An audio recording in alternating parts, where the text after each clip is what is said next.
குபேரா திரைப்படம் ஹிட்டா இல்ல பிளாப்பா அப்படின்றத வாங்க பார்க்கலாம். தமிழ் அண்ட் தெலுங்கு சினிமாவுல சேகர் கமலா இயக்கத்துல டிஎஸ்பியோட மியூசிக்ல நம்ம தனுஷோட நடிப்புல ஜூன் 20ஆம் தேதி அன்னைக்கு ரிலீஸ் ஆன திரைப்படம் தாங்க குபேரா. ஃபர்ஸ்ட் ஆஃப் ஆல் இந்த படத்தோட பிளஸ் பாயிண்ட் என்னன்னா தனுஷ் அவர்களோட வேற லெவல் யதார்த்தமான நடிப்போம்.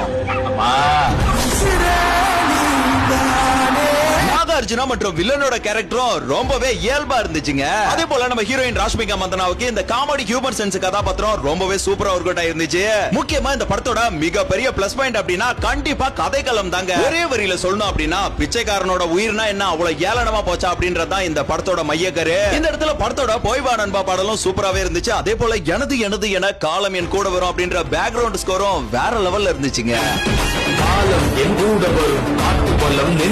இப்ப மைனஸ் பாயிண்ட் என்ன அப்படின்றத பார்த்தா இந்த படம் கதையா ஓகேவா இருந்தாலும் செகண்ட் ஹாஃப்ல திரைக்கதையா கொஞ்சம் லாக் அடிக்க வச்சுட்டாங்க. மத்தபடி பெருசா எதுவும் மைனஸ் இல்லைங்க. சோ இந்த படம் தெலுங்கு ஆடியன்ஸ் மத்தியில mega black Bastar, but Tamil cinema audience மத்தியில ஆவரேஜ் படமா தாங்க போயிட்டு இருக்கு. சோ உங்களோட ஒபினியன் என்னன்றத மறக்காம கமெண்ட்ல சொல்லிட்டு போங்க. ஒரு செங்கலை கூட ஆட்ட முடியாது.